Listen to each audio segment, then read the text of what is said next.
In 1948, when Maurice Wilks outlined the original Land Rover in the sand at... Oh, sod the history lesson. It's here. The waiting is over, and there has been a lot of waiting. It's 3 years since the last one was finally killed off, and the new one has been in development for a lot longer than that. 62,000 tests and 1.2 million kilometres later, and now, for the first time, you can gaze upon the new icon, the new legend, the new... well, it's the new Land Rover Defender. First out the blocks is this one, the 110, on sale now in 128 countries. Starting price in the UK, £45,250. It'll be followed soon by this one, the 90, which will start from around £40,000. Engines, well, it's launched, amazingly, with a diesel and a 4-cylinder petrol, and perhaps more interestingly, a 6-cylinder petrol with mild hybrid assistance, which means the alternator is basically a starter motor that can feed back power harnessed from engine braking.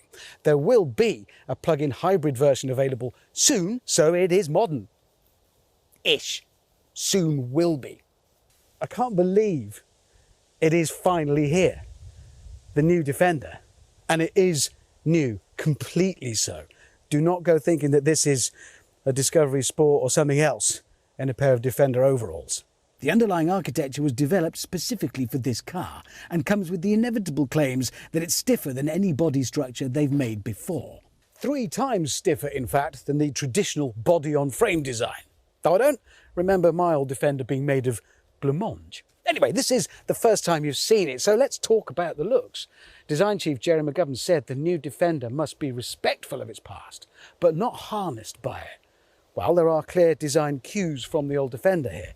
Flat front and rear, these Alpine light windows in the roof, the spare wheel mounted externally on the tailgate. The tailgate itself is side hinged, and this sharp return here at the back. All of these, to me, echo the old Defender language. So it is respectful of its past, but is it harnessed by it? Well, it's a monocoque for the first time. The all-independent suspension can be had with coiled springs or electronic air suspension, and that brings the chance for the Defender to be a bit of a split personality.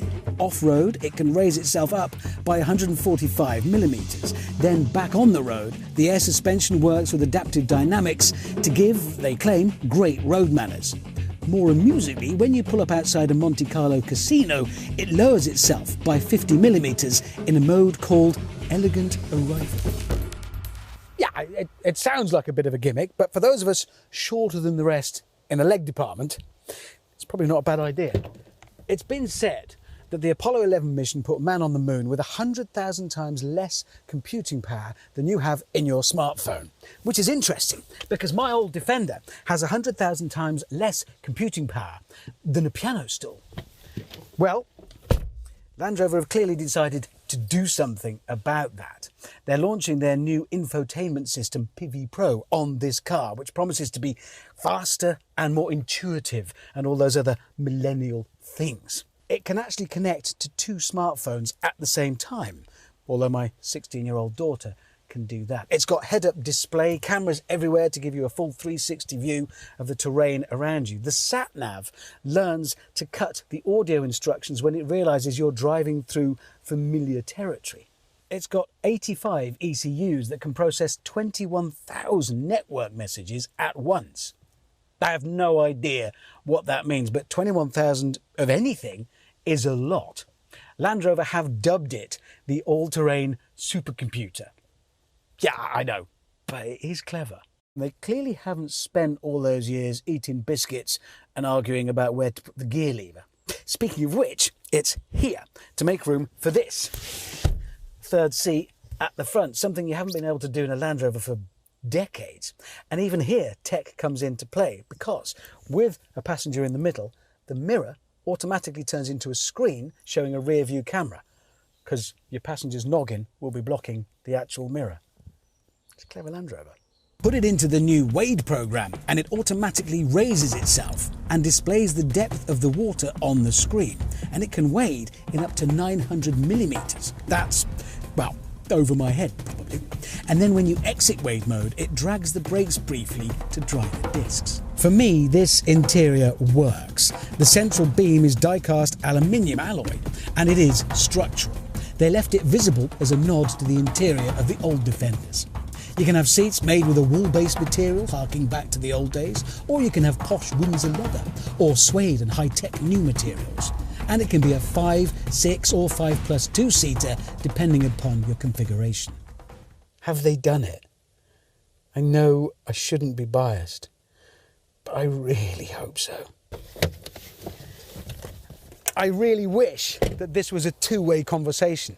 I wish I could hear and see whether you're a die-hard Landy fan, whooping and hollering 'cause you love it, or waving your high-lift jack in the air, gathering a mob to storm the factory, which is in Slovakia. There's just so much to talk about here. It may be an all-terrain supercomputer, but it is launched with a diesel in the range. It does have a completely flat underbody to aid the aerodynamics, which I fear may be rather cancelled out by the completely flat front. Does it look right? I think so, yeah, absolutely. I love it. I don't think there's ever been a harder job in the automotive world than designing the new Defender.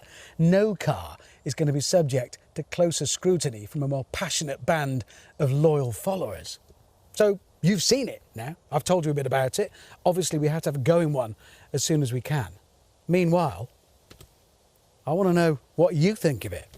It's over to you.